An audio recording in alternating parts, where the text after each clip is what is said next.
उद्देश्य सिर्फ एक ही है, सामाजिक समरसता, जातियों में बटे हुए हिंदुओं को एक करना। आपने कहा कि उद्देश्य सफल होगा कि नहीं होगा। सफल का पहला बुगल यही सामने से बच गया है। हिंदुओं को एक करने के लिए, जात पात का अंतर मिटाने के लिए बागेश्वर धाम के पीठाधीश्वर पंडित धीरेन्द्र कृष्ण शास्त्री पदयात्रा करने जा रहे हैं। और उससे पहले ये तस्वीरें आप देख पा रहे होंगे, हर तरफ रोशनी जगमगा रही है। पंडित धीरेन्द्र कृष्ण शास्त्री के धाम पर ये लोग आए हैं और जयकारे के साथ इंतजार कर रहे हैं यात्रा के शुरू होने का। जिस उद्देश्य से आप ये यात्रा शुरू करने जा रहे हैं, आपको लगता है कि इस यात्रा से उसमें सफलता आपको निश्चित? देखिए, हमारा उद्देश्य सिर्फ एक ही है, सामाजिक समरसता, जातियों में बटे हुए हिंदुओं को एक करना। आपने कहा कि उद्देश्य सफल होगा कि नहीं होगा। सफल का पहला बुगल यही सामने से बच गया है। बागेश्वर धाम पर अंगड़ा और पिछड़ा, ब्राह्मण, क्षत्रिय, वैश्य और शूद्र चारों एक साथ खड़े हुए हैं और हम सब मिलकर एक साथ भोजन करेंगे। इस देश में कोई बड़ा छोटा नहीं होगा। ये आपको मैं लगातार दिखा रहा हूं। महाराज, एक चीज जानना चाह रहा हूं, इसकी आवश्यकता आपको क्यों महसूस हुई? अब आप कल से यात्रा शुरू करने जा रहे हैं, आवश्यकता क्या महसूस हुई? अगर आवश्यकता नहीं होती तो क्या देश में हिंदुओं पर इतने अत्याचार होते? क्या रामायण को जलाया जाता? क्या पालघर के संतों को मारा जाता? क्या कोलकाता की डॉक्टर बेटी का रेप करके उसको मारा जाता? क्या रामचरितमानस को जलाते? क्या नूह, मेवात, मणिपुर जैसे क्षेत्रों को जलाया जाता? क्या पश्चिम बंगाल में दुर्गा के पंडालों में आग लगाई जाती? क्या राम की यात्रा पर पत्थर फेंके जाते? अगर जरूरत ना होती तो क्या हम मूर्ख हैं? हमको तो सांप ने काटा नहीं है, ना पागल कुत्ते ने काटा है। तो हमें ये पता है कि ये एक हैं, इसलिए ये लोग बेचारे मर रहे हैं। हमें राजनीति करनी नहीं है और कथा के द्वारा सब कोई हमें जानता था ही, तो पहचान की भी जरूरत नहीं। हनुमान जी की सेवा करनी है, उन्हीं में अपना जीवन गुजारना है, सब लोगों की मदद करनी है, गरीब बेटियों का विवाह करवाना है और कैंसर हॉस्पिटल बनाना। हमारे तो लक्ष्य फिक्स थे। हमने ये जो जान हथेली पर रखी, इसका एक ही कारण है, कहीं ये हिंदू बट ना जाएं और कहीं हमारा भारत बांग्लादेश ना हो जाए। जातियों में बटे हुए हैं, आपने कहा। अभी मैं सुन रहा था आपका भाषण, मुस्लिम भी कई जातियों में बटे हुए हैं, लेकिन जब बात आती है तो एक हो जाते हैं। यहाँ पर भी वो बंटवारा दिखता है। बिल्कुल। क्या है, हिंदुओं में एक सबसे बड़ी दिक्कत है, इन्हें कोई जगाने वाला नहीं। किसी के घर पर कोई भी कांड हो जाए और कोई धर्म विरोधी कर दे तो इनको लगता है उसके घर पे हो गया, हमारे पे नहीं हुआ, और वो चुप रहता है। उन लोगों में किसी एक को छेड़ दो, वो सब जच्चे बच्चे सब आ जाते हैं, छोटे छोटे सब आ जाते हैं, चच्ची चच्चा सब आ जाते हैं। पर हिंदुओं में कायरता है, ये डरपोक भी बहुत है। हम उनके खिलाफ नहीं है, हमें मुसलमानों से कोई बुराई नहीं, हमें मुसलमानों का बुरा भी नहीं करना।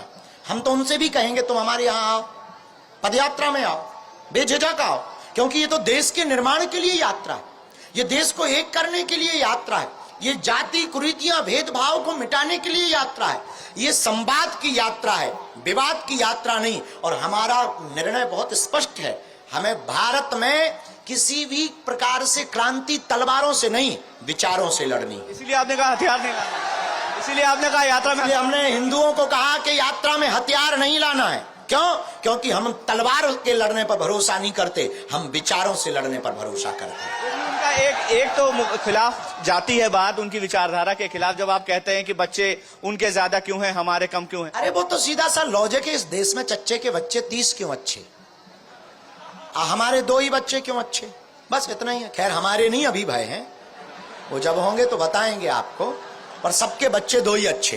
एक आखिरी सवाल, आपने कहा था कि चूंकि सुन रहा था, ये सफल करवाओ, आप हिंदुओं को एक करवाओ, जितनी हमारी जिम्मेवारी है इस देश की उतनी तुम्हारी भी है। एक नेता ने कहा कि 15 मिनट के लिए पुलिस हटा दो, हमने बयान दे दिया, उन्होंने कहा 15 मिनट के लिए हटा दो पुलिस, हम तो तैयार है ना, हटा दो 5 मिनट हमें हटा दो, 5 मिनट के लिए हमारे लिए हटा दो, हम हिंदू एक करके बताएं। के लिए क्या अपील करेंगे लोगों से? यात्रा में हम सबको संकल्प लेना है, जात पात, छुआछूत, ऊंच नीच भेदभाव से मिटाने के लिए सबको गले लगाना है और हर हाल में हम हिंदुओं को एकता दिखानी है। और जब भी इस देश में किसी भी आसपास मोहल्ले, गांव, क्षेत्र में हिंदुओं पर संकट आवे तो हम हिंदुओं को सबसे आगे आना है, अपने बच्चों को गीता रामायण पढ़वाना है, हर शनिवार मंगलवार को मंदिरों में जाना है, ताकि हिंदुओं की एकता का परचम पूरी दुनिया में दिखाई दे। बहुत शुक्रिया बात का। देख लिए तो तस्वीर ये बानगी दिखा रहा हूं मैं, बागेश्वर धाम सरकार के पीठाधीश्वर पंडित धीरेन्द्र कृष्ण शास्त्री यात्रा शुरू करने जा रहे हैं और सफलता की उम्मीद कर रहे हैं।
पहले